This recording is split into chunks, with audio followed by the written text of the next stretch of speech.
Last week we considered the mysterious chemistries of sensory perception, and now we must try to examine the nature of the self that thinks.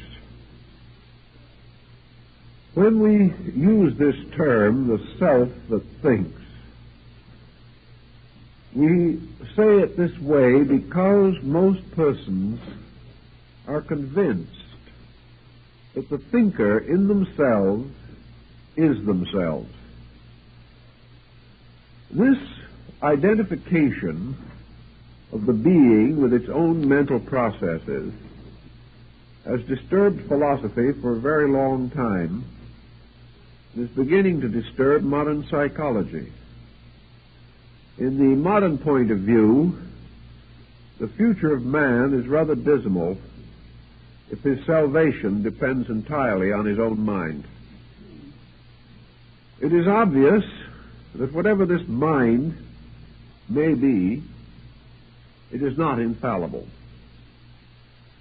That it is not capable of, with certainty and inevitable correctness, approaching any situation. The mind is not an independent solver of problems. From it comes no infallible revelation about things to be done or changes to be made in human conduct. Rather, the mind seems to be a rather doddering factor, one minute strong for right, and the next strong for weakness. In some way, society as we know it, this vast, confused hodgepodge of individuals, nations, races, cultural systems, religions, political theories, is the projection together of mind. Therefore, if we want to understand the mind, we may as well look not only within us, but around us. For it is the reason for the infinite disagreement. It is the reason for all the self-pity, for all the quick accusations against others. It sustains the countless intemperances which burden and afflict us. And it is forever seeking ways of self-justification, not only wrong, but it is determined to force that wrong upon itself and upon others. Therefore, while the mind certainly reposes somewhere within the interiorness of ourselves and is not part of our visible constitution, it is forever influencing the visible part of us.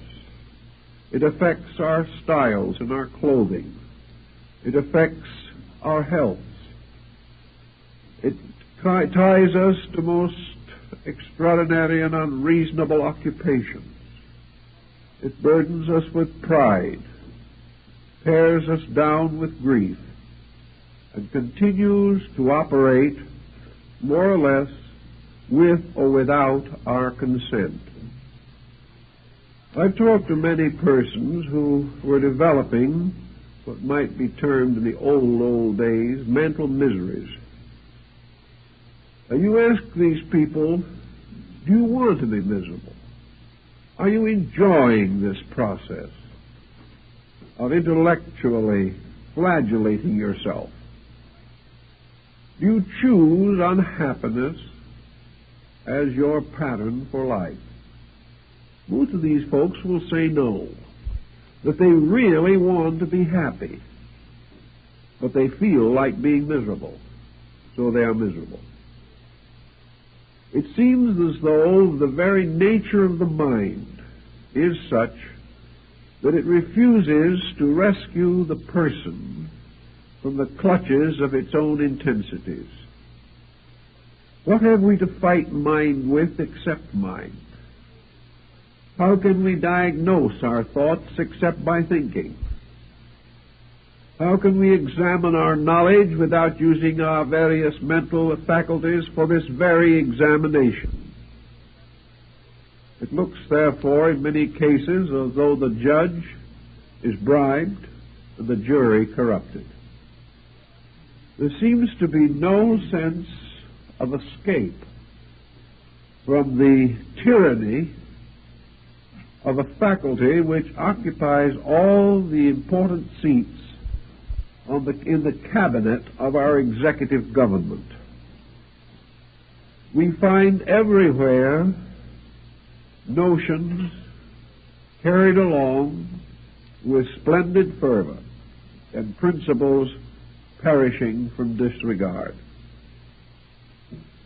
Our philosophic friends, therefore, tried to think through the problem of how the mind operates and why it is such an unmitigated nuisance in so many careers. We can only assume that the mind, like almost any other part of the personality, is an instrument incomplete, imperfect, unfinished. That to expect maturity of the mind is to expect maturity of a child. Simply because the body has reached what might be considered an age of discretion, we expect the person to be discreet. But he may very well lack the ability to meet these expectations. We have to recognize that the mind itself is a structure that does not automatically accomplish any good thing. Automatically does not accomplish any evil thing. The mind is an instrument, a tool, like a workman's hammer, or his plane, or his saw, or his chisel. It depends upon the workman and how he uses these instruments, whether his work is well done or not well done. The skill is not in the instrument, but in the master who uses it. And in man, the power of the mind is not merely in the faculties themselves, but in some restraint over and above those faculties. Some means of bringing this mental instrument into harmony and order. Last week we were discussing the mental coordinator, and I had a letter a few days ago asking me who he was. Now, I probably was a little lax in not giving a clearer definition of the usage in that particular case, but we have discussed it so much in recent years, I overlooked this need. But the mental coordinator is simply this sixth instrument of the machine of the senses. The mental coordinator is the power which brings phenomena together, organizes it, and sets up relationships between things which, in their unrelated state, contribute no insight or understanding to the individual. This mental coordinator is consequently the power to estimate the findings of various sensory perceptions, reconcile them, discover their consistencies and their inconsistencies, and if necessary, make up for the deficiencies of some faculty which may be impaired. In various ways, this coordinator, therefore, merely summarizes the immediate reflexes of man's perceptions to the stimuli of environment. The coordinator, however, seemingly exercises this additional power. It gradually takes on the appearance of being a thinker. Now, this might not be so dangerous if we understood the true meaning of the word thinker.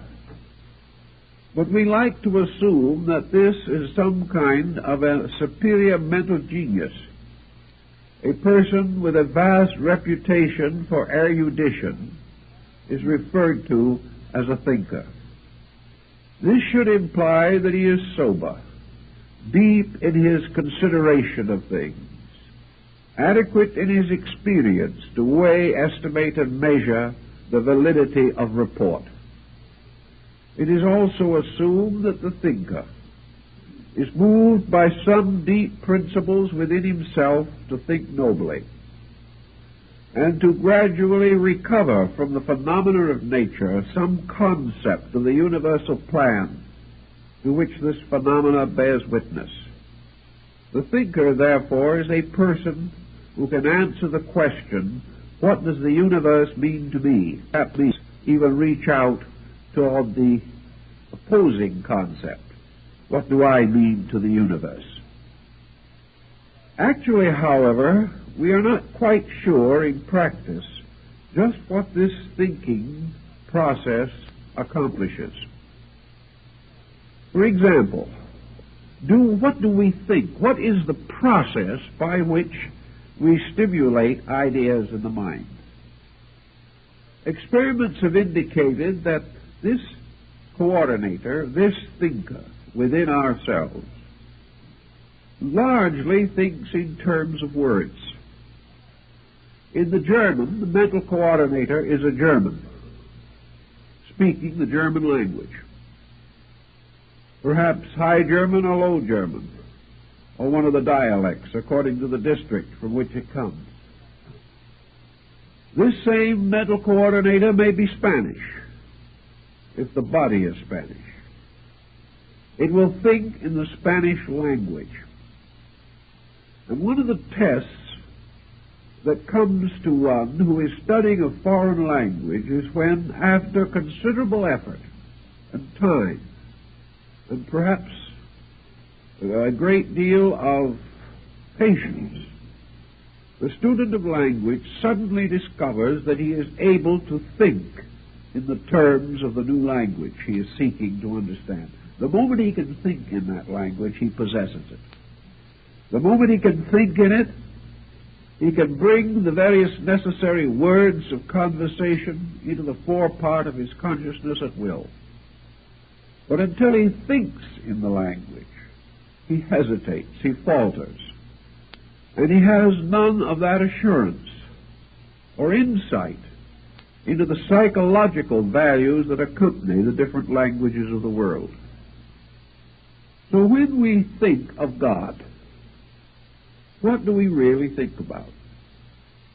Do we have any clear insight as to the nature of divine being? Or are we thinking G-O-D? When we think in terms of a tree, and we ask ourselves what is a tree, almost certainly this coordinator produces a series of words, synonyms or neo-synonyms, numerous or scant according to our own possession of vocabulary.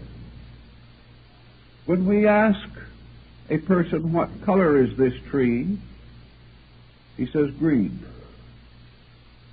Now, this is simply because green is available to him. He knows no more about the tree than he did before. So what we call thinking very largely is a transmission of certain common observations by means of a common language. We have no assurance at all that the thinking process instinctively seeks any real solution to anything. It merely substitutes one group of words for another. And when we are confronted with problems, we meet them with words. We meet them with words that are not solutional of anything in themselves. We go for help to someone else. He gives us good advice. This advice is given in words. It is accepted into our own mental coordinator as words. It remains there as words. And perhaps at some future time we cheerfully give these words on as priceless advice to somebody else. But in the interval, we have not done anything much with them ourselves. They are simply words. Whether these words be written or spoken, they would imply that the word concept, the language concept, actually is rooted in the mental life of the individual. Therefore, that in this mental life, he belongs to the same kind of world that he belongs to physically. How then shall we attempt to understand how the mind has gained its peculiar authority in the direction of our living? Remember, the mind is in the position to accept, compare all kinds of phenomenal material.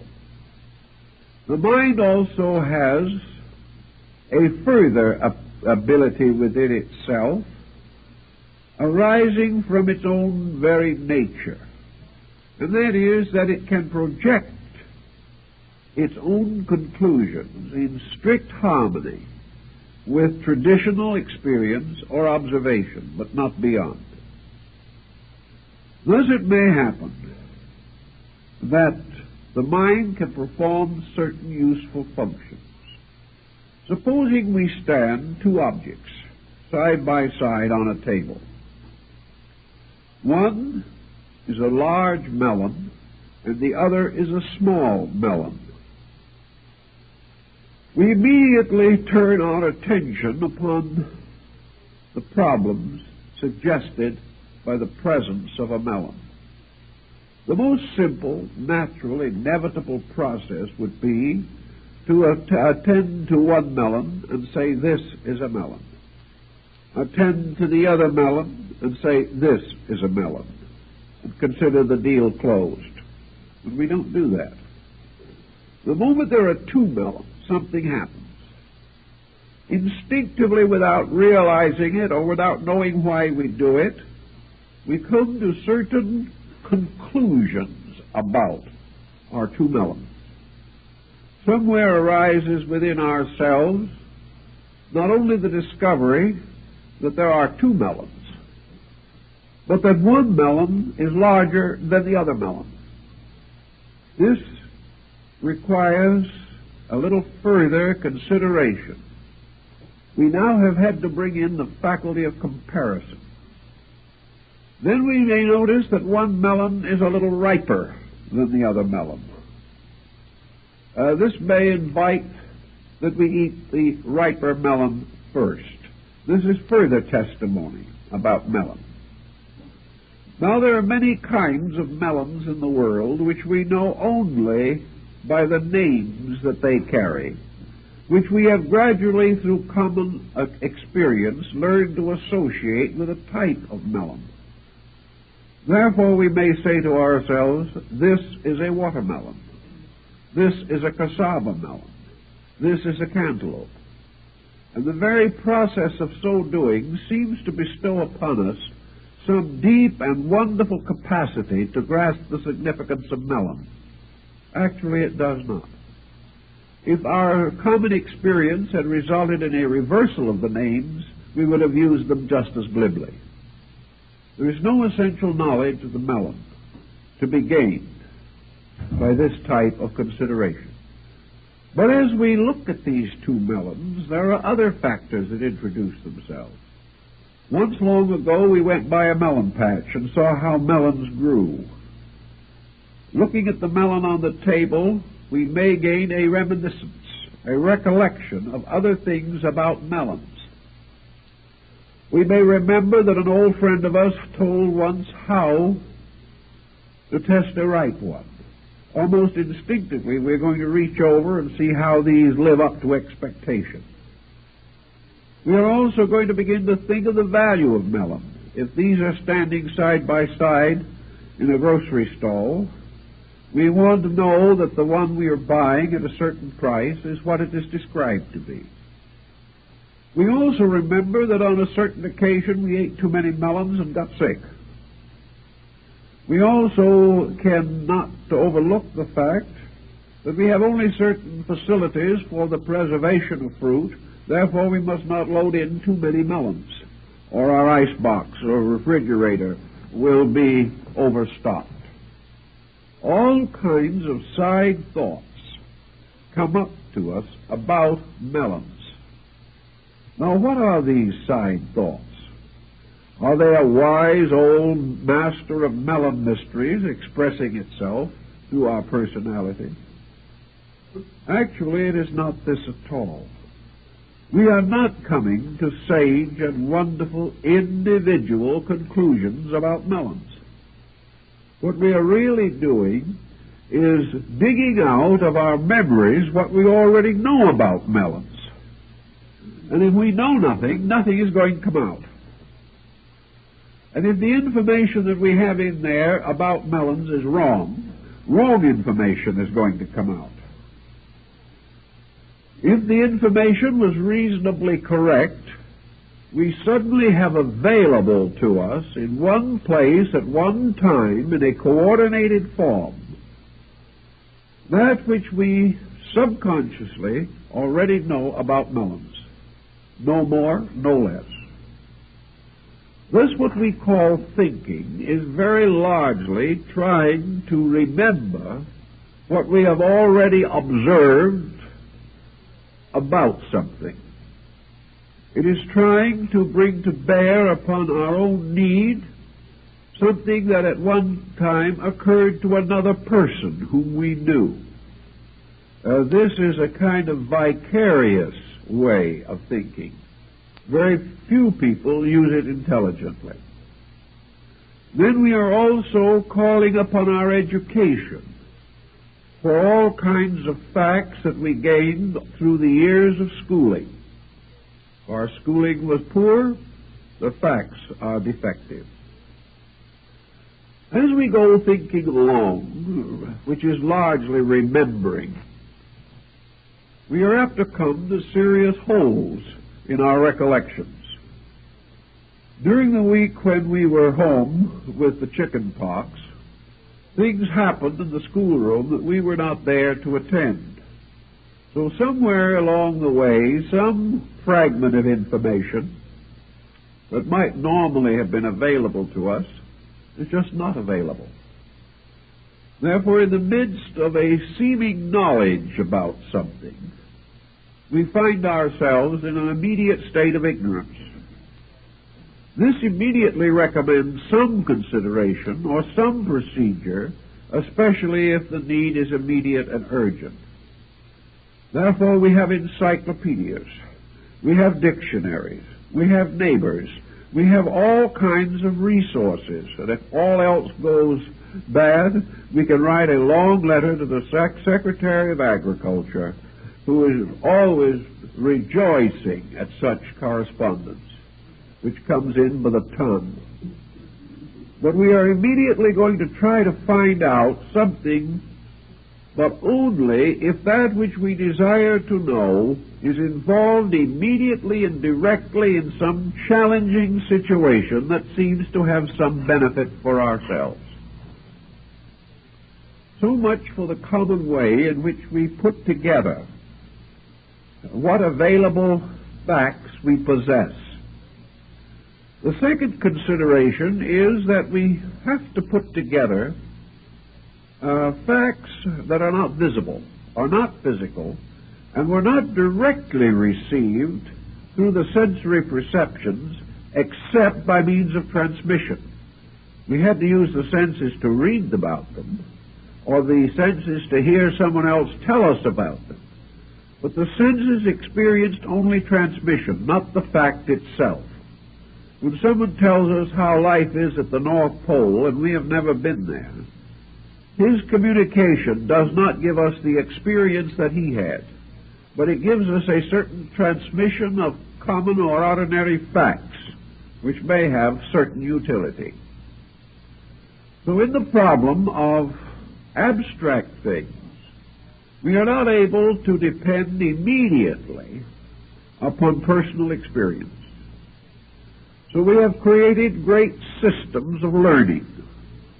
these systems being composed largely of specialists who devote great time and consideration to small areas of intense labor, with the conviction that only in this way can they achieve penetration. Their findings can be transmitted to other people in various degrees. But in these specialized areas, there have also arisen certain sensitivities. One of the common sensitivities of man is his prodigious overestimation of authority. I know many, many cases in which the individual is, against his own realization, swept away by the old traditional patterns within himself, which has never been able to quite solve or modernize or escape from. Thus, a person will spend hours telling why the entire theory of authority is worthless, but he will stand humbled and abashed in the presence of the first famous person he meets.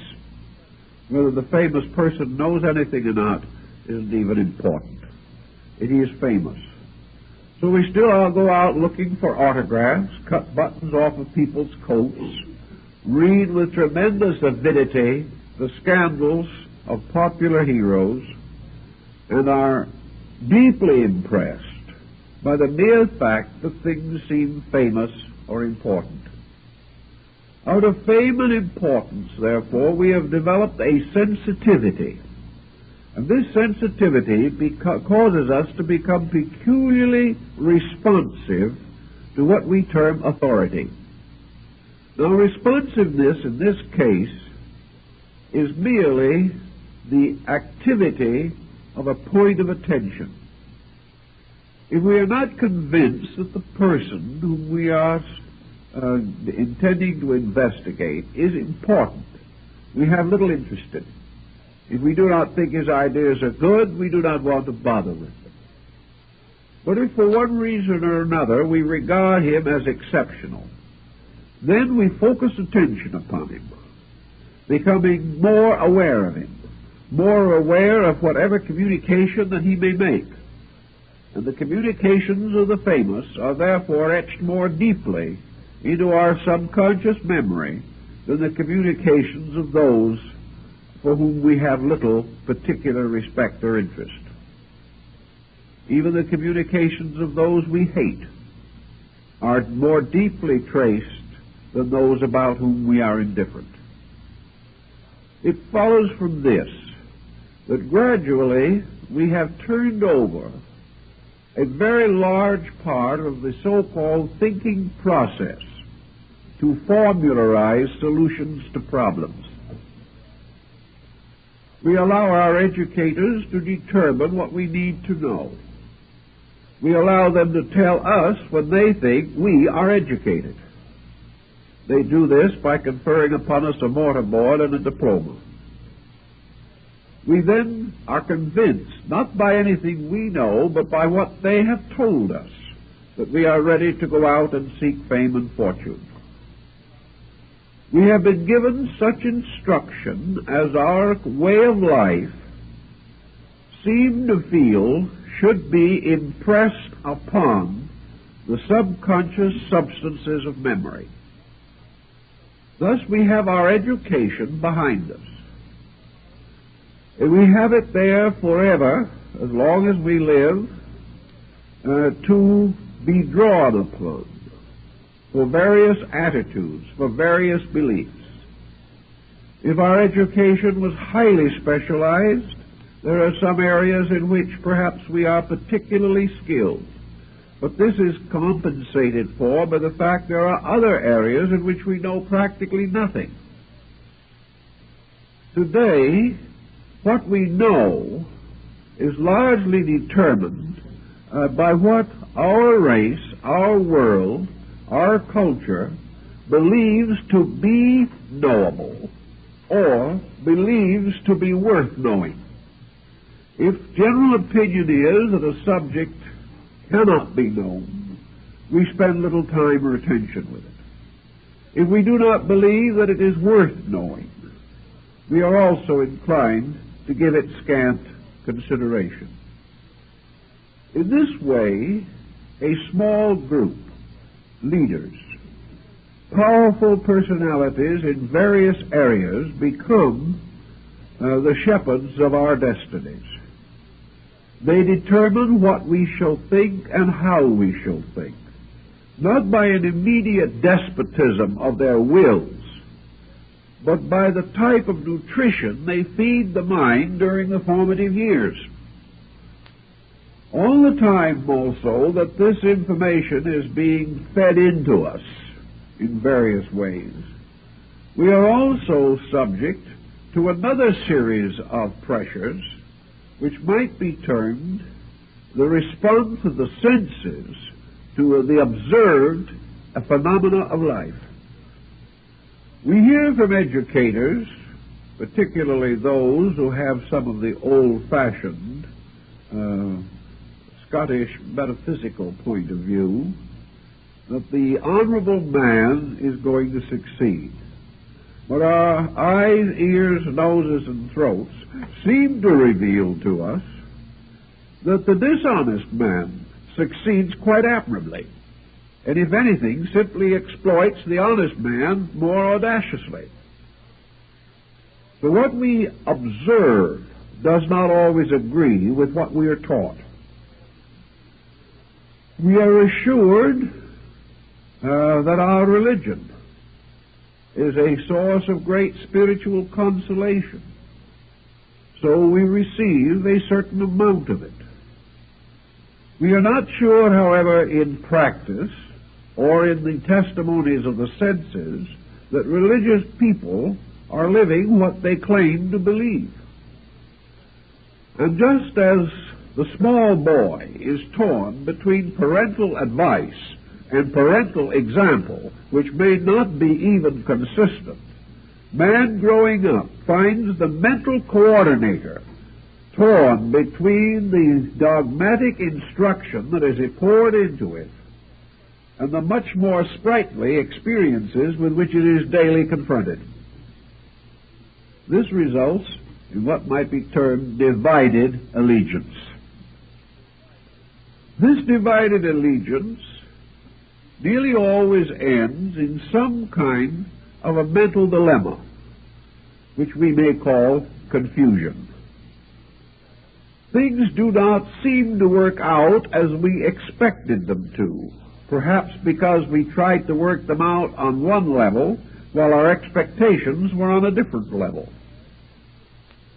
We are not at all happy when we estimate the quality of our achievements in the terms of the compensations with which they are rewarded. Everywhere there is confusion. And in this confusion, man is torn usually between theory and practice, between the old ways as he hears about them and the new ways as he sees them every day. Actually, from such a confusion, he may come to an embitterment. He may be disillusioned. He may reach that peculiar state in which he no longer believes anything, becomes a total doubting Thomas, a skeptic, or even a cynic. Out of confusion of this kind undoubtedly rises our agnostic and our atheist. He is not a person who has within himself a driving determination to be different or to be negative. He is simply unable to find sense in the phenomena around him. He cannot make theories and practices meet. He cannot see the justice in things which some common faculty in himself perceives to be unjust. Thus we have the mixed mind. And out of this mixture of mind we have again a second level of the two melons on the table. One melon is now, we will say, the code of principles which we have heard about, the great laws that have been given to us, the religions by which our lives were more anciently influenced than at the present time. Here is a wonderful structure of principles, ideals, beliefs, commendments, and commandments. This is one melon. The other melon is the life we know, the people we meet on the street, the boys and girls we went to school with, the young hot rod driver, the spoiled child, the hysterical mother, the alcoholic father, and the forever challenging circumstances of discontent and discord in personal relationships. Which of these is true? How are we going to compare one with the other? So we ultimately reach a state in which the mind itself has to choose between the acceptance of things traditionally true and the recognizing of things which are true by experience. Under such conditions, the mind, by its own very nature, having no qualitative instrument within itself, usually chooses that which is most obvious. The mind accepts experience first, for what happens to us is more real than what can happen to anyone else. What we have seen and heard is more important than what someone else tells us. Therefore, first-hand information has priority. This is one of the reasons why civilizations decline when the conducts of their people decline, and that no matter how great a minority of creative people there may be, civilization cannot survive the disintegration of the moral values of average persons. For these average persons are the perpetual examples, indoctrinating each other and often infecting each other with their common negations and delinquencies. Therefore, we now have the mind as merely something that takes hold upon obvious things, puts them through a kind of an IBM machine, sorts them out. This mind can be extremely accurate, sometimes distressingly so, but it never has any insight about anything. It comes out with the answer that is based upon all the information that has previously been fed into the machine. Though sometimes, as the result of feeding in a conglomerate of information, the answer that comes out appears miraculous. It seems as though this machine was really thinking, but it is still only making use of the elaborate system that has been set up within its own mechanism, by which the mechanism records not only separate factors, but combines them according to powerful systems that we might almost consider to be mechanical logic. But in it all, there isn't a thinker anywhere in the lot. And the same is true in this mental process of arriving at decision. What we finally decide, we say, this is my conclusion. This is often passed down from the bench with great solemnity. The lawyer is assumed to have taken into consideration all factors. The judge is assumed to have the skill to determine all values and to interpret the law accurately.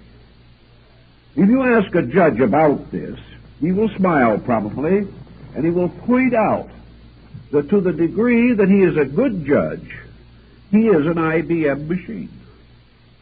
The moment the judge says to himself, that poor old man down there, I'm so sorry for him, I just can hardly stand it, justice is apt to go out the window. It is, in law, a detriment to some, but a defense to many, that justice is blindfolded. Because it is not possible in any other way for something that is based entirely upon the concept of fact can function. It has to be that way. So the mental coordinator is out looking for facts. And it has very little understanding of something that might be bigger than facts. And this thing that could be bigger than fact is truth. For truth is more than putting all these elements into a machine. The truth about a thing must penetrate into the innermost nature of that thing. Truth must explain causes. Truth must examine motives. Truth must approach each person as a person and not as an equation. Truth must try to discover the hidden moral forces operating behind facts. And if we are able to discover truth, we are in the presence of something much greater than fact. But the means of the discovery of truth are very strange, curious, and abstract. Now, truth is one of the most comforting, delightful words that we have. We use it just as though it meant something. We confuse it constantly with fact, and we also confuse fact with truth. When we say to a friend of ours, the truth of this matter is, we are really saying, this is the way I think it is. No more. Perhaps one or two further investigations have been made. But most persons do not arrive at truth by research, but by the pressure of opinion. Truth to the individual is what he wants to believe. This is because he has ingeniously escaped from fact. Now, facts are important, but truths have to be built upon facts. You do not eliminate the fact to find the truth. You press through the fact to discover the more part of itself, that which is greater. And without the fact, the truth will be hard to discover. So in this mental process of coordination, truth becomes a kind of overtone. Truth is something that seems to emerge from certain other sources within ourselves, sources beside those which we most commonly use. Suppose we should now exchange our two melons for two very beautiful bowls, one of white porcelain and the other perhaps of glorious green celadon. These are exquisite bowls. They're standing side by side on the table. Both are works of art. So you say to a man, which is the more beautiful of the two? You say, that one. Why? Is it really better? No. You will say to another man, which do you like the best? And he will point out the other one. And you might tell these two men that they are not in agreement. The man who likes the white bowl will say that the man who likes the celadon is just simply inexperienced, childish, hasn't any real taste at all. The other chap, if he is not very charitable, will say the same thing. Each will be convinced that his own taste is impeccable, and the other person's highly nondescript. You can't alter this. But why does it occur? Why do we have other factors coming into this situation by which, when we have facts, we are inevitably impelled to take sides about them? We cannot leave facts alone. No one has ever been able to. We must begin to create fields of overtones around these facts. And one of the areas in which we create these overtones is that we place ourselves in some relationship to the fact. Is this fact helpful to me? Is this fact the fact I want? If it is, there is a certain exhilaration, there is a certain appreciation, there is a certain ready recognition. But if this fact comes up with an answer that is totally contrary to my own wishes and desires, I will probably have an engineer in to go over the machine. The machine must be wrong. The individual himself couldn't be wrong. And even if the machine is proved to be in good running order, the individual who does not like the fact that he learns will find one way or another to separate himself from the acceptance of it. Thus we learn that in the course of existence, in the course of living, in the course of building up the various conditions that we know, we have a number of recollections or reminiscences or association mechanisms which have a tendency to interfere with the clear statement of conclusion. We find that with every decision that we make, every situation that arises, that we remember things that were pleasant and unpleasant, fortunate or unfortunate. And these things add their evidence in the weighing of the so-called objective fact.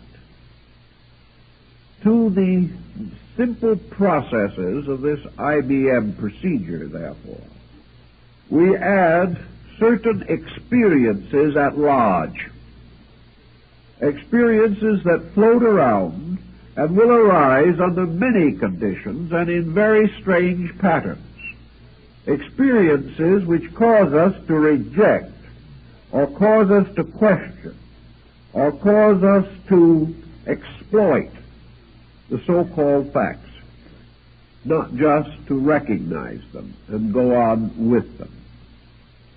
If man was an unconditioned creature, he could live by unconditioned facts and would be the most dull instrument the nation ever produced, because there is something very dead and sterile about facts.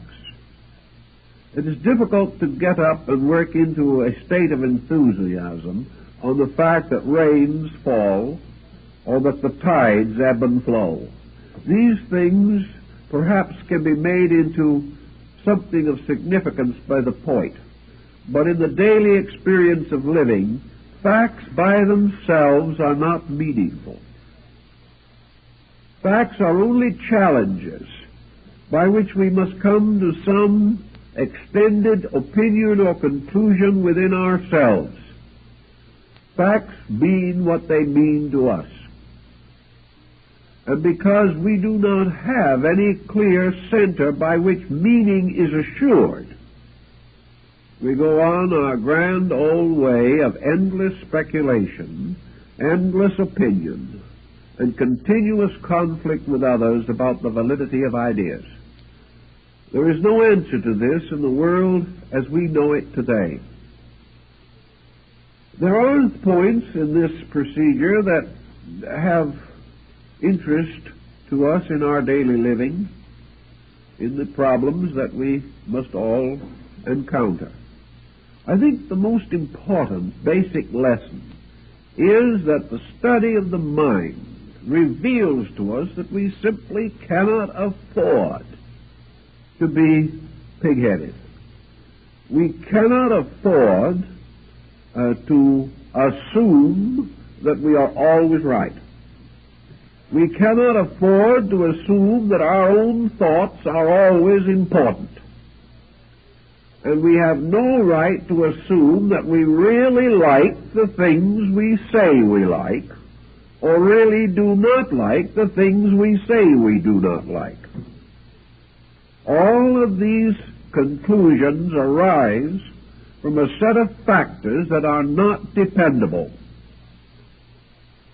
We can only assume that at any given moment our thinking is the substance of our attainment. If we have attained much, perhaps our thinking is worth more. If we have attained little, our thinking is worth little.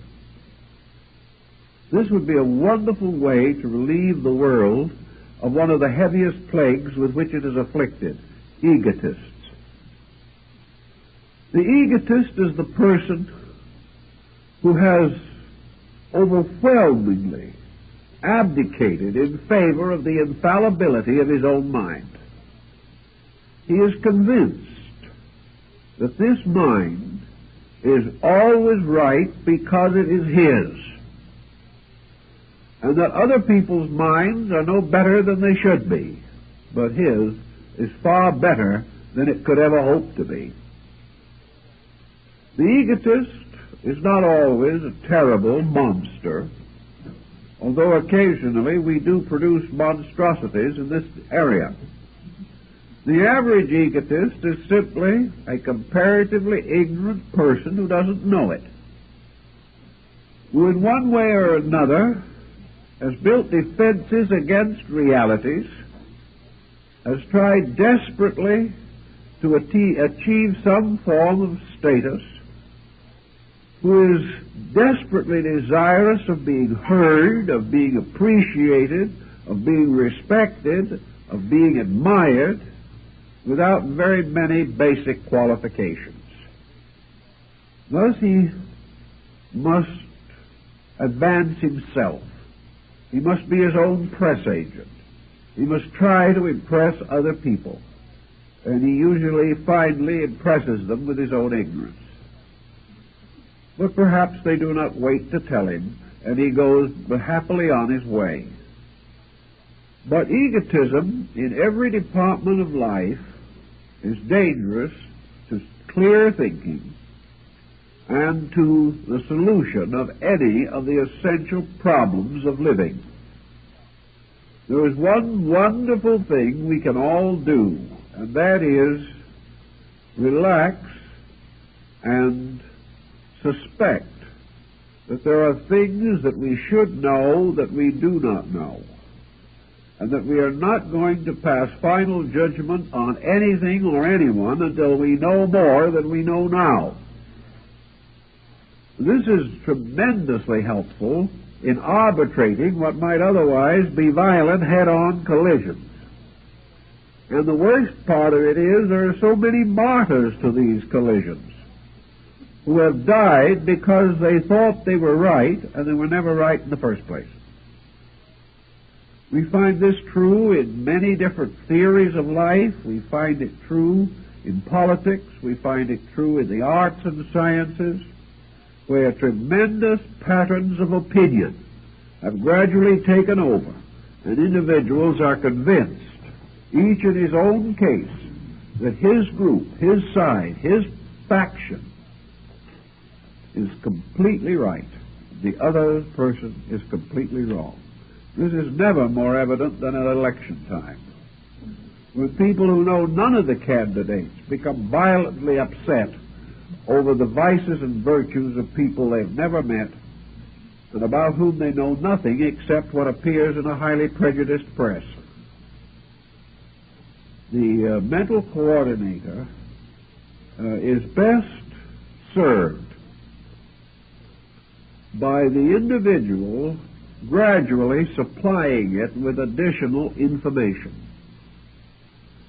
knowing that we must depend upon judgment for most of the decisions of life. It becomes important that this judgment shall be as sound, as adequate, as enlightened as possible. Into the mind, which is going to be this coordinator, therefore, we must also cause to flow interesting and valuable information bearing upon problems where thinking is necessary and proper. We must educate the coordinator.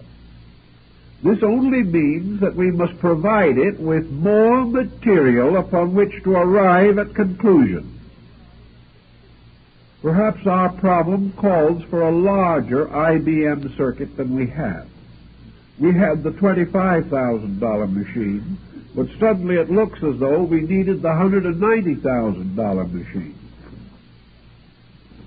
We find that the smaller machine will not do some of the things that the larger machine will do. On the same ground, small minds cannot accomplish what large minds can accomplish. The only answer to this is enlarge the mind. Get more information into the coordinator so that it is able to bring better testimony. Now, the coordinator is able to react to a number of different levels of information. The idealist contributes something to the coordinator. The coordinator's reactions are a little more subtle, a little more gentle, a little more kindly, and a little more penetrating if the individual has been feeding insight into the machine. This doesn't mean the machine has insight, but it means that a new equation is introduced into the large problem. The person who suddenly has strong religious conviction also feeds into the mental coordinator certain moral and spiritual convictions. If these are deeply and truly held, then all judgments by the coordinator must include these equations. They must be part of this pattern. So a man who has had 9 experiences in life, and these are fed into the coordinator, is not quite as able as the man who has had 100 experiences in life. The individual who has lived superficially on the surface of existence from the cradle to the grave can only feed into the coordinator from the level of his own superficial experience. It is useless to think that the individual is shallow on the outside and deep on the inside. This is just not true. He will never be any shallower on the inside than we observe. He will never be any deeper on the outside than the inside can provide. And when he is deeper inside, the outside automatically changes and meets this new situation. So there cannot be a great interval in which an individual is a physical failure in everything, but a great spiritual success at the same time. The individual cannot be always right and always miserable, nor can he be always wrong and always happy. The coordinator must be adjusted.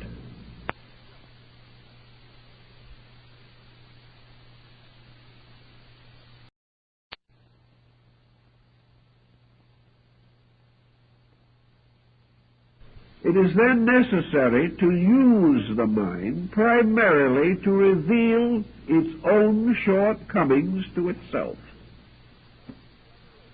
By this revelation of shortcoming, which the mind grudgingly brings in, it never does so enthusiastically, It does, however, gain a new insight into itself. Simple example. A man walking across a bridge that looks a little rickety gets out in the middle, thinks it over, and says, "I think I can make it." So he continues his way across, the bridge collapses, and he drops into a muddy stream underneath. As he gets out of the water, he rather sadly reflects to himself, "I guess I was wrong." Now, in this simple circumstance, the mind has rebuked itself. Nothing new has been added. The individual thought the bridge was strong enough. By experience, he found out that the bridge was not strong enough. Therefore, he knew his thought was wrong. In this tangled procedure of existence, we make such useful discoveries every few minutes. And in the course of time, we come gradually to more and more negative conclusions about the mind. The more we trust our weight upon it, the more we discover ourselves in trouble. Now, why should this be if the mind is factual? The reason why it is true is that while the mind itself is factual according to its own knowledge, the person using the mind is living in an outer universe, a material existence, most of the facts of which are not available to the mind. We do not as yet have the answers to hardly any of the basic physical questions of existence. We have some kind of explanation, but almost every year science overthrows one of its own conclusions.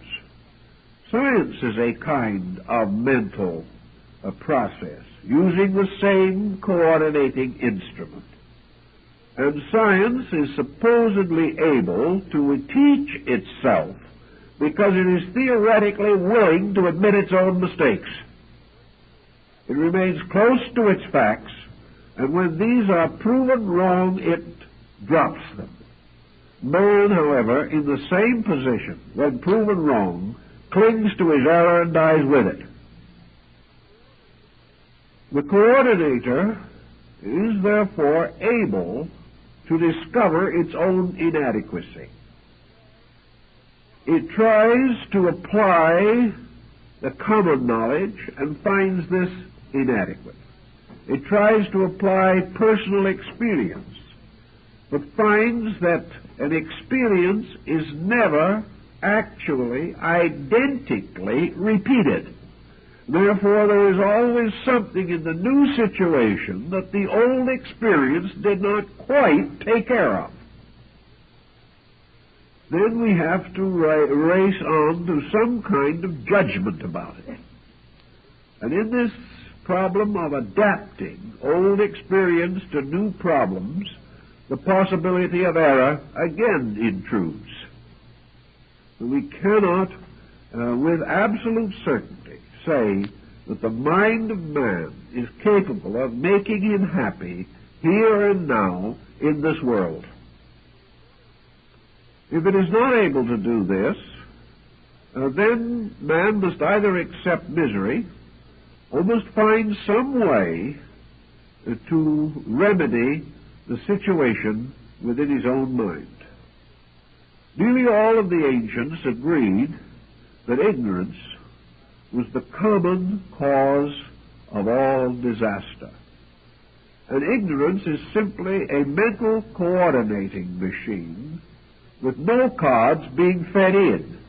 And as a result of that, the wheels are going around desperately and nothing comes out. The reason nothing comes out is that nothing went in. There's another type of thing also in which if enough cards are fed in that are themselves inaccurate or incorrect, that which comes out will compound the felony. So ignorance is always the individual not knowing anything, or not knowing the right thing, or desperately conceiving that he knows something that is not true. Any such informations as this, or misinformations, fed in, will certainly come out with a wrong answer. Man's mind, therefore, of itself, is continually revealing its own inadequacy. This inadequacy is viewed by consequences. The man who found the bridge broke under him, heard the noise of the breaking, which was contributed to the brain by the ears, had the sudden feeling of being wet, which was contributed by the sense of feeling. He also had his mouth full of water, which contributed to the sense of taste. He saw himself falling, so that his eyes and sight were affected. And in all probability, he also had the smell of stale water from the mill pool underneath. All of this evidence was taken back by the sensory perceptions to the coordinator. The coordinator sifted all this through its mechanism and came out with the inevitable conclusion that the bridge wasn't strong enough. You could hardly get away from it. But as it had previously solemnly pronounced that the bridge was strong enough, the coordinator itself is in a dilemma, and the individual dependent upon it can only conclude that the quality of the conclusion reached by the mental coordinator in man is dependent upon the quality of the information which it receives, and not too much can be expected of it at any given time or under any given group of circumstances. Buddha went to work on this problem in connection with his idea of the aggregates, the various experiences which, pouring into man, provide the units from which judgment is compounded. All experience has to come in not only through the sensory perceptions, but through certain other channels of acceptances. If we were sure that every time an individual saw or heard something on the outside of his nature, that the true, perfect, inevitable, and accurate record of these occurrences would pass immediately to the coordinator, we could have more comfort and consolation. But this is not the case. In the process of passing into consciousness, all experience is subject to the vitating process of interpretation. The individual does not honestly accept experience. In most cases, he has to interpret it. And by the time he has gotten through distorting this experience to meet his own preconceptions, that which goes into the coordinator is already morally and ethically and rationally dishonest. Buddha tells us, therefore, that one of the first things we have to do in trying to help this mental process to function is to stop cheating on it. Stop forcing it to be what it should not be. Stop trying to fool it. And also, stop feeding it attitudes and opinions and notions that are not valid. Because if you feed in things which are not true, conclusions that are not true must come out. And when they come out, they will be much more impressive than when they went in, but they will be no truer. To achieve this correction of basic ignorance, there are certain disciplines which antiquity set up, not for the redemption of a God in man. The ancient didn't believe that you had to educate a God in the human soul. What you had to educate was the inside of man himself. For it was not from any God that his trouble sprang, but from himself. Buddha then took the attitude that we must decide in ourselves values. What are we going to ask of this coordinator? What are we going to demand of it? Are we going to demand that every man be a Socrates? Are we going to insist that every one of our children will be a genius? Are we going to stand by and overeducate young people who need to know how to work much more immediately than they need to know Latin verbs? What are we going to do with these factors in our own natures? Buddha recommended very strongly that the human machine, this coordinator, is able to take over a common, reasonable task and perform it in a reasonably efficient manner if we will just stop overloading it and expecting it to perform miracles. Thus we seem to see something that we don't really appreciate much these days, and that is the strange and wonderful dignity of the commonplace. All of the opinions of our world are made by minorities, and the great majority of mankind goes on unheeded.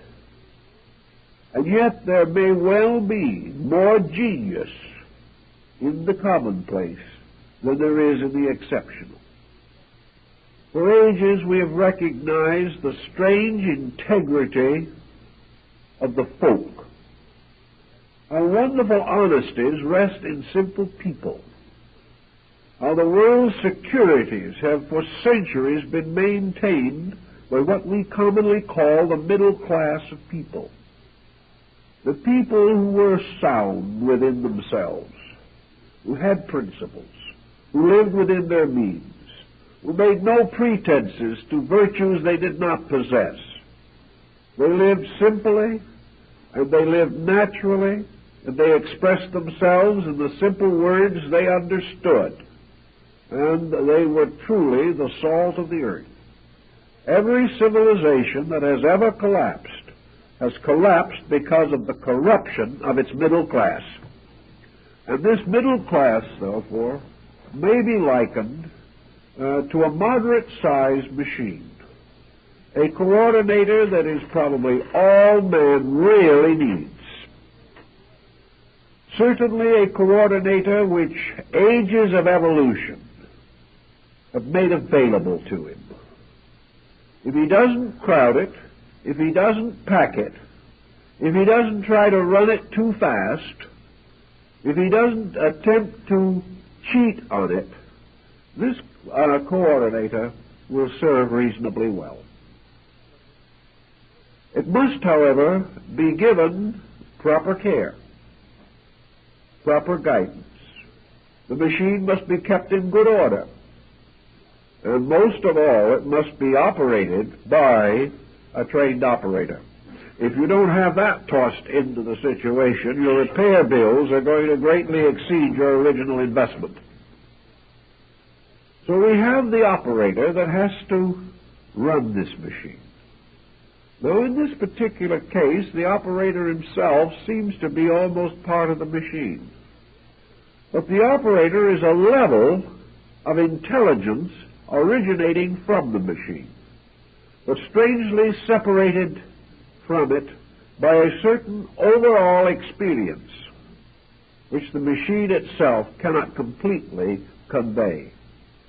So the operator is the testimony of the machine plus insight, plus understanding, plus intuition, plus imagination, from which most of the others came, plus the power to sense in some way that the information provided by the machine is not intended to be thrown away afterwards. This marvelous machine is not intended merely to amaze us. It is intended to provide us with information that we intend to use. And it is only when we begin to bring all these factors together that the information begins to operate as it should. So Buddha, taking this problem of the mental coordinator, began by pointing out that we have to get the rust out of it, perhaps replace a few badly worn or damaged parts, make sure that it is adequately greased, make sure that it is adjusted properly, and having done these things which are necessary to every machine, then proceed to use it wisely. To achieve this, of the bringing of the machine into order, man must estimate, weigh, and measure the ignorance factor, not only in himself, but in the whole world in which he lives. He must realize that the information that comes out of the machine immediately takes on moral overtones. We use this information in some way. If we use this information correctly, it gains for us further information. If we use it incorrectly, it causes for us misery, which also is recorded in the machine itself. So the machine is changing every minute, recording something different every minute. But this changing, shifting, balancing, coordinating is so confusing that the average person has no way of determining the real procedures, and he has to wait until certain mysterious symptoms, symbols, intensities or pressures seem to float into his objective consciousness, whereby he is impelled to conduct or action of some kind.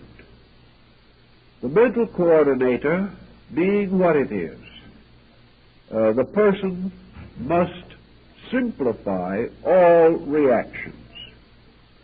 He must realize that this machine can be used to build with or to destroy with, that it can contribute to his honesty or make him a careful, skillful, and meticulous thief. It can bring out evidence that will make him love man and God or hate both.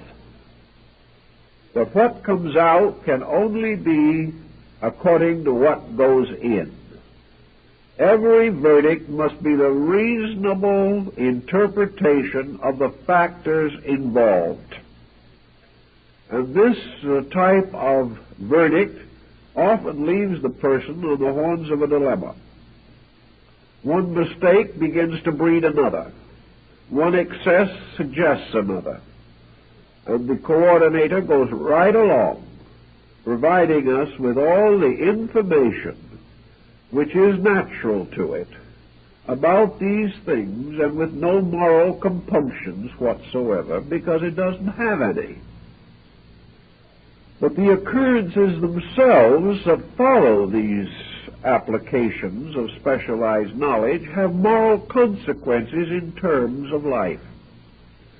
So the coordinator, with its sensory perceptions, is suspended in a mysterious way between two conditions of being. The lower condition is the material universe, which is a completely lawful sphere in which the laws themselves are for the most part concealed. The confusion of phenomena obscures the natural directions of nearly everything in the physical world. The laws are there, but we cannot see them. We cannot immediately grasp them. Beyond and above the coordinator is an inflexible and inevitable fact in law itself. The coordinator, therefore, has no actual say in the kind of a world in which it is going to live. It can only say what will happen to the person living in the world as it is, and reacting variously to the stimulation of the calculator or the coordinator. The only answer that the coordinator finally comes to of itself is that through long and patient observation and reflection, it becomes evident that all knowledge, all facts, all conclusions arrive in the end at helpfulness or destructiveness. That all things either bring with them security or cause insecurity. Wherever a security, a well-being, an obvious progress is achieved, the conclusion is called good. Wherever it is obvious that the results are tragic, unfortunate, and miserable, then we assume that the consequences of that process are bad.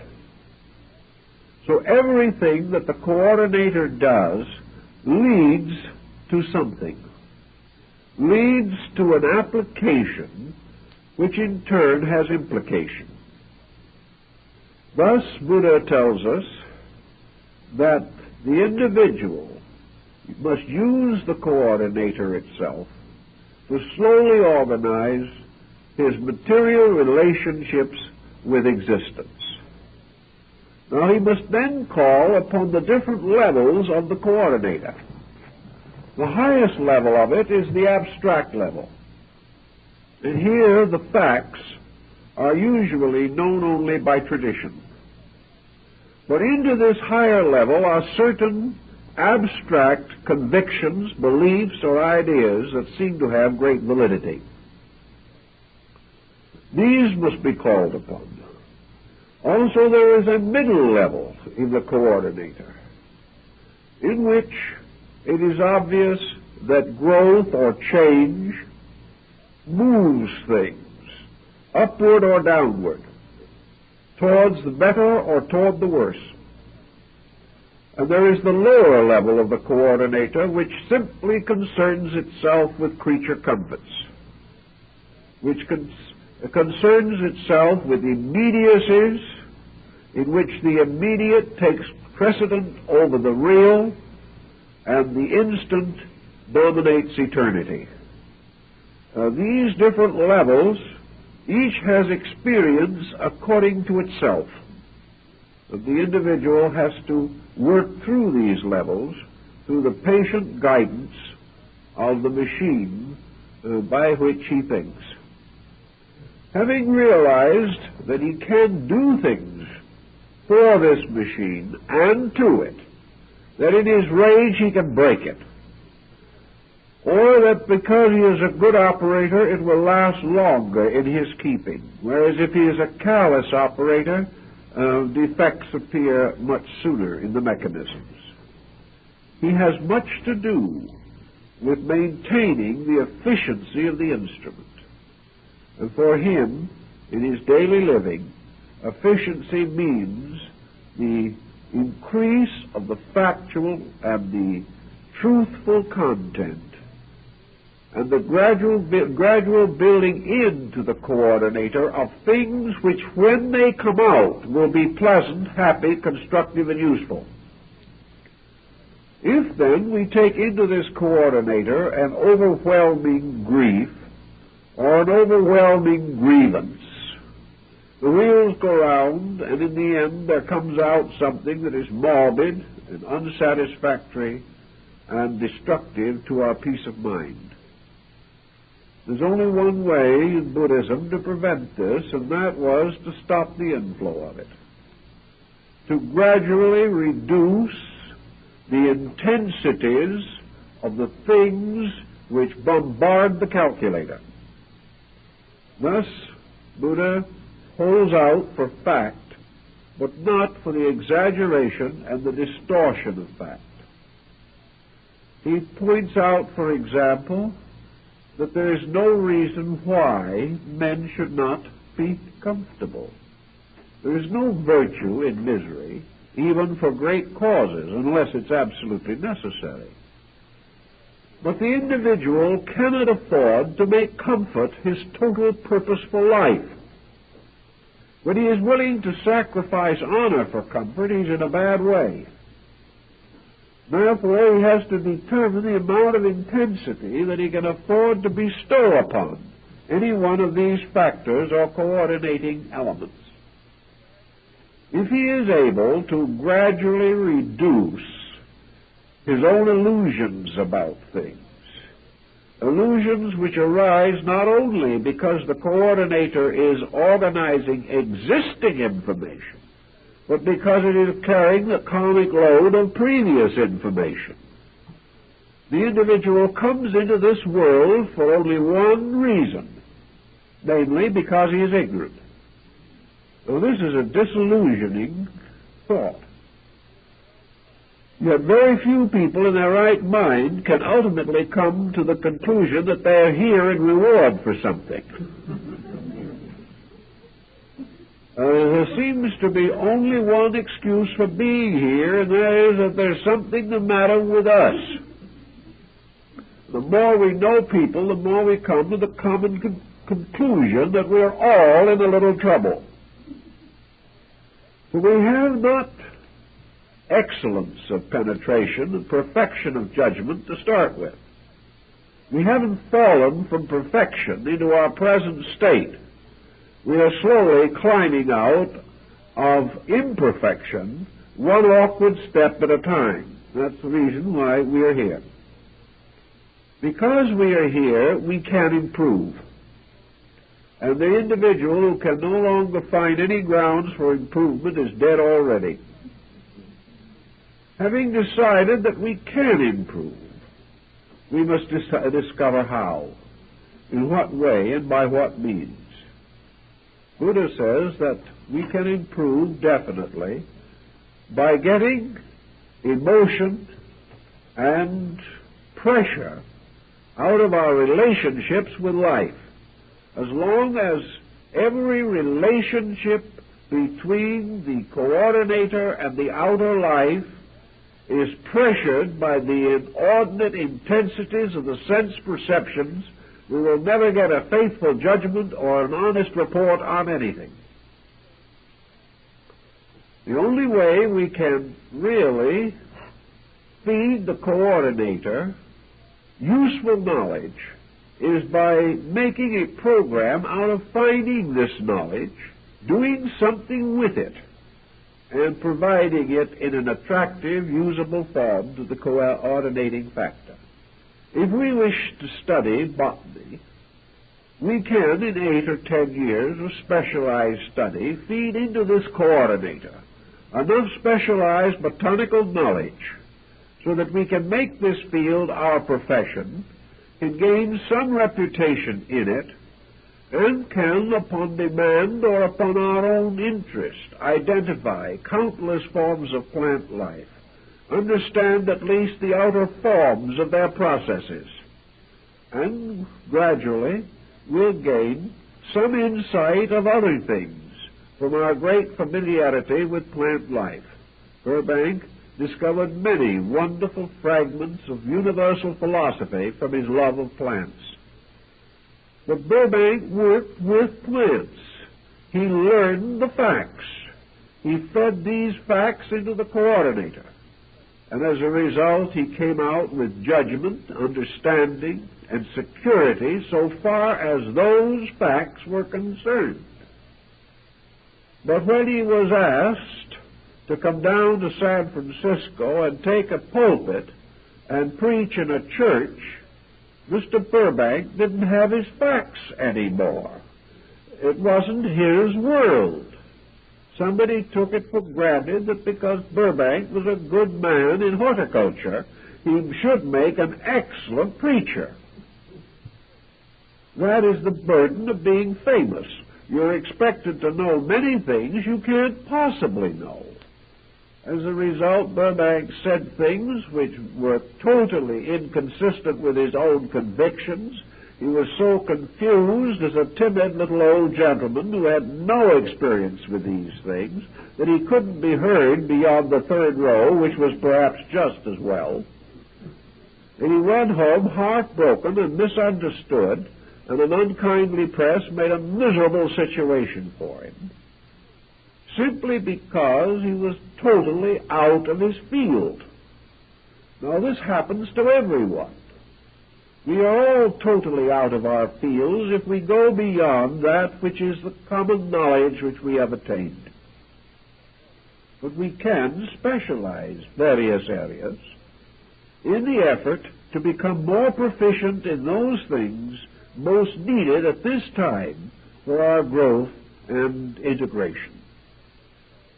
If we are willing to spend 12 to 14 years learning engineering or astronomy or biology, we should certainly realize that we must spend similar effort and similar time in the process of actually creating an adequate mental coordinator.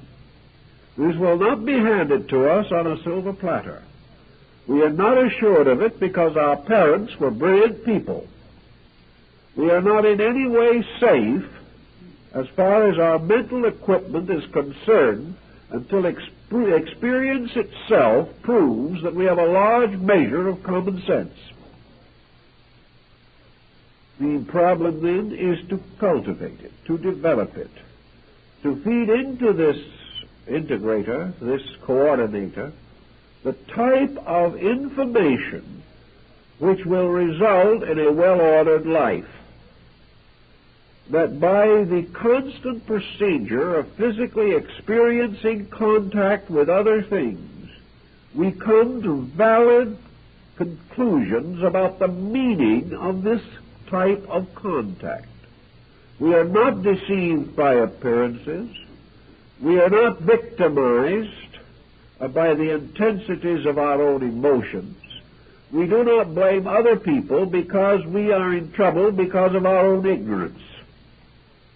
We realize that between ourselves and the things we want to be and the coordination that we want to have are the three deadly enemies of integration: ignorance, superstition, and fear. As long as these dominate conduct, and as long as ulterior motive dominates practice, the coordinator is going to be corrupted. Because it is corrupted, it cannot serve us, and we cannot depend upon it. Either the person has to have an orderly, integrated, constructive process of thinking, or else he is going to be victim to the miseries of his own mental mistakes. We see this every moment as we go along. We see the individual under the intensities of some pressure within himself, dedicating his life to useless ends. We see him passing along as a spectacular, meteoric success, only to experience at the same time the miseries of broken families, broken health, and broken homes. These various processes in which the coordinator gives false judgment all lead to trouble. Buddha pointed out that the greatest false judgment that the coordinator can possibly feed out to us, coming in turn from the greatest misinterpretation of phenomena that we can feed into the coordinator, is that the material world is a tremendously important, utterly vital sphere, and that success here is everything, and failure here is the most desperate dilemma that we can face. Buddha was convinced that this attitude, which is too widespread, was simply, basically false. And in order to prove it was false, he fed a number of facts into his own coordinator and came out with some rather interesting conclusions. We can say clearly that they are conditioned conclusions. He believed that a certain thing was going to come out, and it did. On the other hand, other people who didn't believe have also put the same facts through their coordinator and have come out with his answer. So that in probability, he had at least the wisdom or the insight to hold attitudes which were very close to the facts, which is one of the most happy things that can happen to a person. Buddha pointed out that if this tremendous intensity with which we lock ourselves into material existence was valid, then we would not and could not be created as we are. We could not be brought into this world with the hazards of this world and forced to pass through the various experiences of this world, and finally, having gained in some measure or some degree the respect of the world, or at least its fear, in the midst of our successes, in the midst of our achievements, we are cut down. Actually, as Buddha pointed out, the whole pageantry of this world is summed up in a simple statement. Man is born, man suffers, and man dies. You can add some garnish here and there. You can wrap it in tin foil. You can tie ribbons around it, but these are the facts. And they're the facts that most people desperately, relentlessly reject. They reject them by ignoring them. They reject them by living in complete nonconformity with them. They continue every strategy that they have as though they were going to be able to go on with it forever. And as I've mentioned once before, I know a case where a man foreclosed his mortgage on his deathbed. He could get a few more dollars that way. And strange as it may seem, this man had no heirs. He just realized that he could sit up once more and make another dollar, and then drop back into oblivion. Why? What is the purpose? What has gotten into man, by means of which he has allowed the coordinator to be so completely hypnotized by the various projects which men have set up among themselves that he has lost all sight of the impermanence of everything, that he has lost all sight of the fact that he is here today and gone tomorrow, and with the freeways as they are, tomorrow may be sooner than he thinks. With a philosophy of life that can only mean anything if he lives forever, he also cheerfully kills himself and others, trying to save a few seconds in rapid transit. 40,000 persons are killed every year in automobile accidents alone, most of which are preventable. But nobody cares. Here we have a world in which we do not know where we came from, most people. We do not know why we are here, and we haven't the slightest idea of where we are going, if anywhere. And yet we build in this little oasis a completely nonsensical system of existence, a system that makes sense to no one, but is sanctified by the veneration of ages.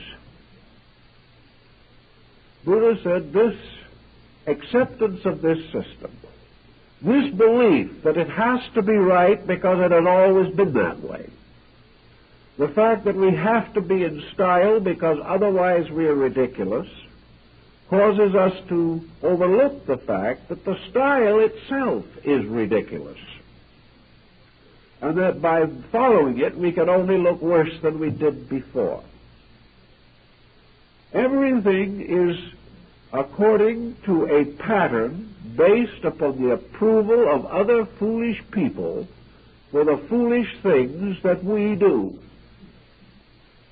On one occasion in the forum, Socrates was discoursing when the audience broke into violent applause. He turned quickly to one of his disciples and said, "What foolish thing have I said? They are all applauding me," taking it for granted that they would only applaud error. Actually, we have to face a very interesting fact, that we can make the mistakes that everyone makes. We can share in the foolishness of whole generations, but the payment we must face alone. Whatever we do wrong, no matter how many other people slap us on the back and say how wonderful we are. If we have broken a law, we must pay the penalty of that law alone. In those hours, all the backslappers can do us no good. And if we have neglected facts and truths and are stricken down with some helpless or hopeless ailment, the fact that other people applauded what we previously did is of no importance whatsoever. We have to keep the rules if we want to escape from the solitary suffering that follows all broken law. Buddha then suggested we get these things down to size where we can see them, where we can work with them, where we can do something about them in the daily existence of our own needs and the daily experience of our own problems. The mental coordinator should be fed the simplest possible arrangement of factors. Nothing should be fed into it that we do not want to have come out of it. And no matter whether we will or not, anything and everything will be fed into it that is sustained by the intensity of our own emotional or mental energy. Whether we are conscious or not, every hate and every love will be fed into that machine. Whether we know it or not, everything we think is wonderful will be fed in as something wonderful. Everything we think is terrible will be fed in as something terrible. And because the wonderful and the terrible arises not from fact but from opinion, we are not sure to what degree these various elements deserve the pressure which has been bestowed upon them, and this pressure which in turn must later powerfully influence future conduct. So keep the pressures low. Meet all things in life as quietly as possible, because this coordinator also speeds up when we demand things from it. And when we demand hasty conclusions from the coordinator, the processes are not accurate. Keep the pressures quiet. Lower the need for mental solution by keeping out of the problems that cause the need for mental solution. And some will say this sounds like a very dull life, that the individual is really having a wonderful time because he is rolling around in an ocean of his own intensities. But he's not. He's seasick and always has been in this kind of transportation. What he really means is that there is no demand upon him. He can do as he pleases. He doesn't have to use his willpower, and he is not contemplating what will happen 5 years later as a result. Take it as it is, let the future take care of itself, but the future is catching up to him every minute. The coordinator is best equipped and best solved when we keep the pressures low. Now, it doesn't mean that we can't have interesting things. Psychology is discovering today, for instance, that pressure is not at all a synonym of real depth of feeling. Very often the deepest and most wonderful experiences of our lives are very quiet, very simple experiences. We get much more excited over trivia than we do over real issues. We can be angry with 100 trivial occurrences and resent 1,000,000 different small, nagging incidents. But when the average person of reasonable maturity is confronted with a really great problem, one of the great moments of life, he is usually quiet. He usually meets this with a great depth of determination that is not emotional, that is not pressure-ridden, but has a strange, devout decision in it. Very often in old times, in these great moments of life, man had recourse to prayer. He asked divine guidance. Prayer is disappearing from most modern homes, unfortunately. And in its place, we have greater intensity. Most neurotics have forgotten how to pray. They have no longer the ability to simplify, to place anything in the hands of God or any superior power. They have to carry the full load of their own miseries themselves, and they're inadequate because they've never built anything in the coordinator to solve misery. They've only fed it with misery from the beginning. To simplify, to clarify, to reduce pressure, means actually to bring all the values of life into complete focus. We can do anything we want to, and do it beautifully and graciously and conveniently, if we stop forcing, if we stop pressing, and if we begin to graciously use the powers and faculties that we possess. So we take things more quietly, more easily, and as a result, we think more on a constructive level. Because we are a little less intense, we are not so sure that everyone else is wrong. Because we do not nurse a hatred so powerfully, we do not entirely forget that our adversary has his virtues. Little by little, the moderation of these intensities makes possible the realization of facts. And we come to the final conclusion that the fact is that nothing is all right and nothing is all wrong.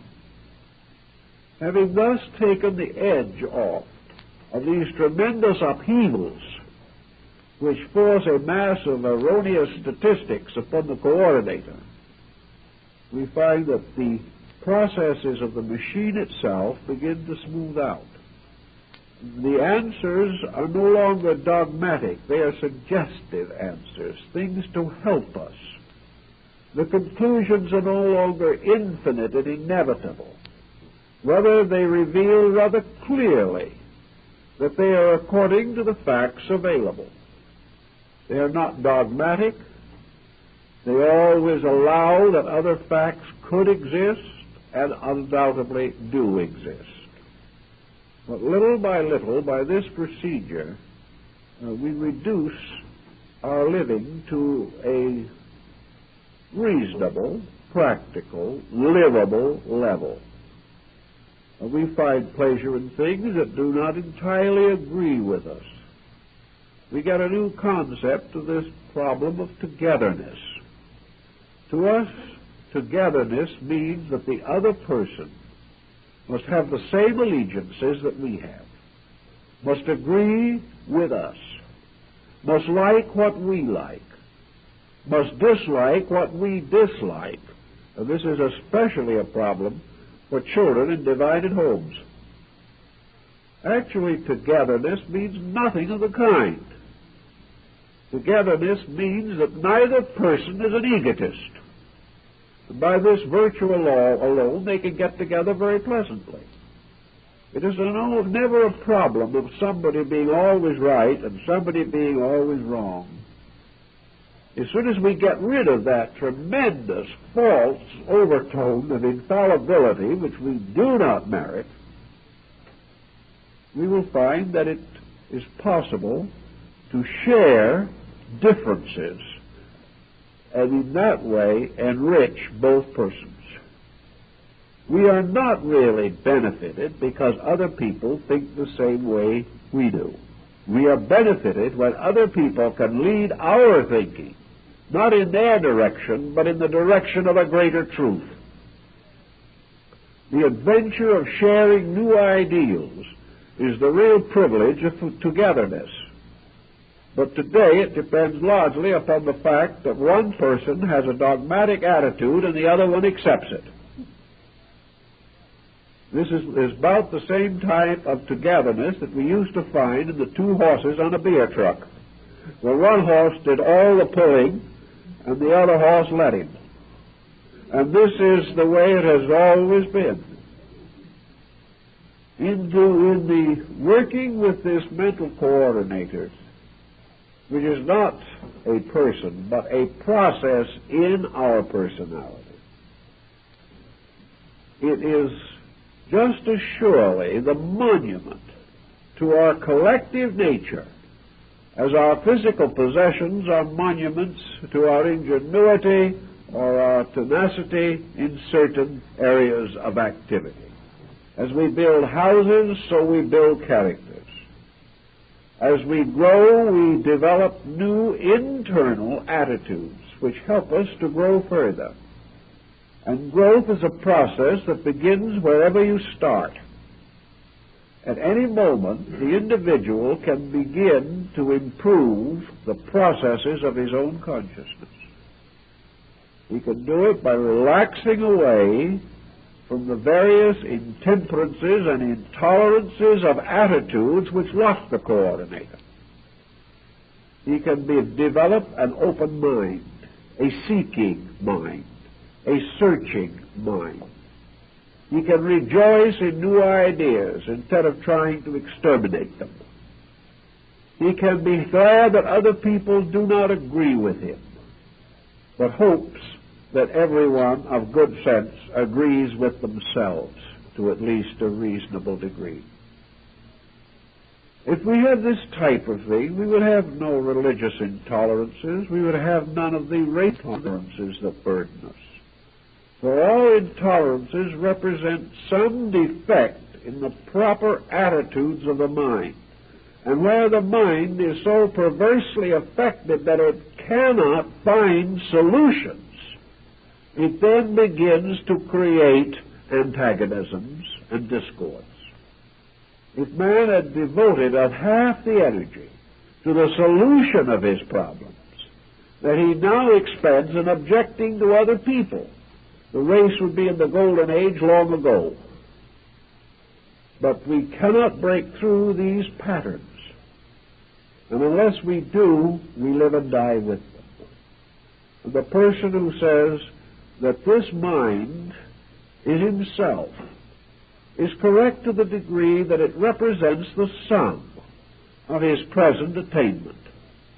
But if he says, in speaking of his mind, that it is an infallible, sacred, spiritual self within him, upon which he can have absolute dependence, this is not true. The only thing he can depend on is that the results of action will be consistent with the causes. And wherever a person is in trouble, the causes have caused the trouble. And we are either happy, adjusted people, or we need to grow. And the only way we can grow is by recognizing this need and accepting it as more important than the continual perpetuation of thoughtlessness. The moment we find that our lives are not happy, we know that our facts are not straight. And by taking this seriously to heart and going to work with it, we begin to clear up things. And when things begin to clear up, we feel better. Our friends feel better. Our neighbors feel better. And little by little, a betterness of this kind extends out into society. Society is changed not by mass motions, but by the improvement of the internal coordination of the individual. When enough people are right, the world is right. And when we are right, essentially right, we are in agreement. Therefore, the fact that the world is in agreement on very little indicates that the world is not right about very much. But because we are inconsistent in our own dedication, we are not very sure. So we have to look with a suspicious eye at that machine and begin to wonder whether we can afford the extravagance of letting it go along without leadership, without guidance, without purpose, and without capitalizing on its product. We therefore seriously feel that each individual should think through, with the coordinator itself, the consequences of this expensive and luxurious piece of equipment, and make sure that in practical terms it is paying for itself. If it isn't, it's up to him to see that it does. Well, we'll now go home and examine our coordinators. Thank you very kindly, and see you next week.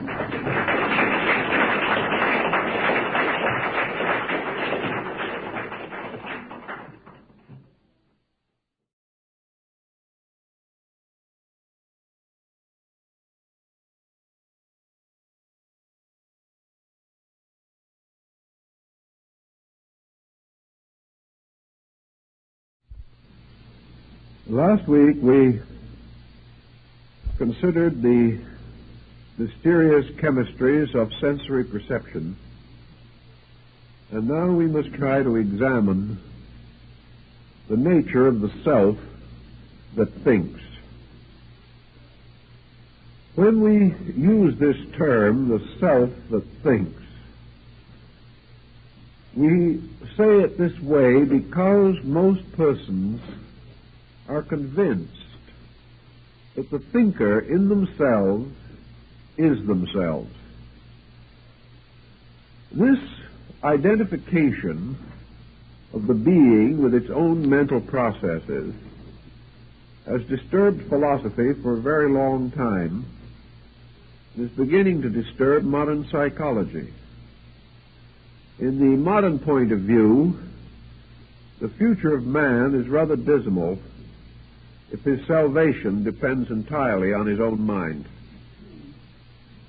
It is obvious that whatever this mind may be, it is not infallible, that it is not capable of, with certainty and inevitable correctness, approaching any situation. The mind is not an independent solver of problems.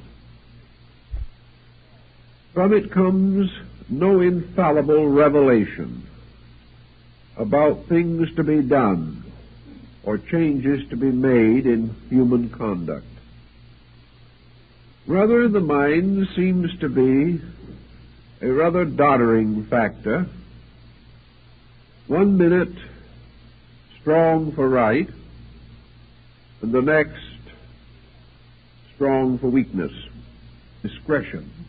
We expect the person to be discreet, but he may very well lack the ability to meet these expectations. We have to recognize that the mind itself is a structure that does not automatically accomplish any good thing, automatically does not accomplish any evil thing. The mind is an instrument, a tool, like a workman's hammer, or his plane, or his saw, or his chisel.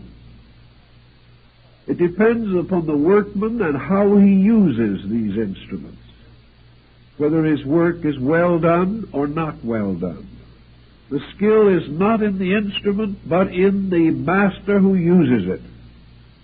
And in man, the power of the mind is not merely in the faculties themselves, but in some restraint over and above those faculties, some means of bringing this mental instrument into harmony and order. Last week we were discussing the mental coordinator, and I had a letter a few days ago asking me who he was. Now, I probably was a little lax in not giving a clearer definition of the usage in that particular case, but we have discussed it so much in recent years, I overlooked this need. But the mental coordinator is simply this sixth instrument of the machine of the senses. The mental coordinator is the power which brings phenomena together, organizes it, and sets up relationships between things which, in their unrelated state, contribute no insight or understanding to the individual. This mental coordinator is consequently the power to estimate the findings of various sensory perceptions, reconcile them, discover their consistencies and their inconsistencies, and if necessary, make up for the deficiencies of some faculty which may be impaired. In various ways, this coordinator, therefore, merely summarizes the immediate reflexes of man's perceptions to the stimuli of environment. The coordinator, however, seemingly exercises this additional power. It gradually takes on the appearance of being a thinker. Now, this might not be so dangerous if we understood the true meaning of the word thinker. But we like to assume that this is some kind of a superior mental genius, a person with a vast reputation for erudition is referred to as a thinker. This should imply that he is sober, deep in his consideration of things, adequate in his experience to weigh, estimate, and measure the validity of report. It is also assumed that the thinker is moved by some deep principles within himself to think nobly, and to gradually recover from the phenomena of nature some concept of the universal plan to which this phenomena bears witness. The thinker, therefore, is a person who can answer the question, what does the universe mean to me? At least even reach out toward the opposing concept. What do I mean to the universe? Actually, however, we are not quite sure in practice just what this thinking process accomplishes. In some way, society as we know it, this vast, confused hodgepodge of individuals, nations, races, cultural systems, religions, political theories, is the projection together of mind. Therefore, if we want to understand the mind, we may as well look not only within us, but around us. For it is the reason for the infinite disagreement. It is the reason for all the self-pity, for all the quick accusations against others. It sustains the countless intemperances which burden and afflict us. And it is forever seeking ways of self-justification, not only wrong, but it is determined to force that wrong upon itself and upon others. Therefore, while the mind certainly reposes somewhere within the interiorness of ourselves and is not part of our visible constitution, it is forever influencing the visible part of us. It affects our styles and our clothing. It affects our health. It ties us to most extraordinary and unreasonable occupations. It burdens us with pride, tears us down with grief, and continues to operate more or less with or without our consent. I've talked to many persons who were developing what might be termed in the old days mental miseries. You ask these people, do you want to be miserable? Are you enjoying this process of intellectually flagellating yourself? Do you choose unhappiness as your pattern for life? Most of these folks will say no, that they really want to be happy, but they feel like being miserable, so they are miserable. It seems as though the very nature of the mind is such that it refuses to rescue the person from the clutches of its own intensities. What have we to fight mind with except mind? How can we diagnose our thoughts except by thinking? How can we examine our knowledge without using our various mental faculties for this very examination? It looks, therefore, in many cases as though the judge is bribed and the jury corrupted. There seems to be no sense of escape from the tyranny of a faculty which occupies all the important seats in the cabinet of our executive government. We find everywhere notions carried along with splendid fervor and principles perishing from disregard. Our philosophic friends, therefore, tried to think through the problem of how the mind operates and why it is such an unmitigated nuisance in so many careers. We can only assume that the mind, like almost any other part of the personality, is an instrument incomplete, imperfect, unfinished. That to expect maturity of the mind is to expect maturity of a child. Simply because the body has reached what might be considered an age of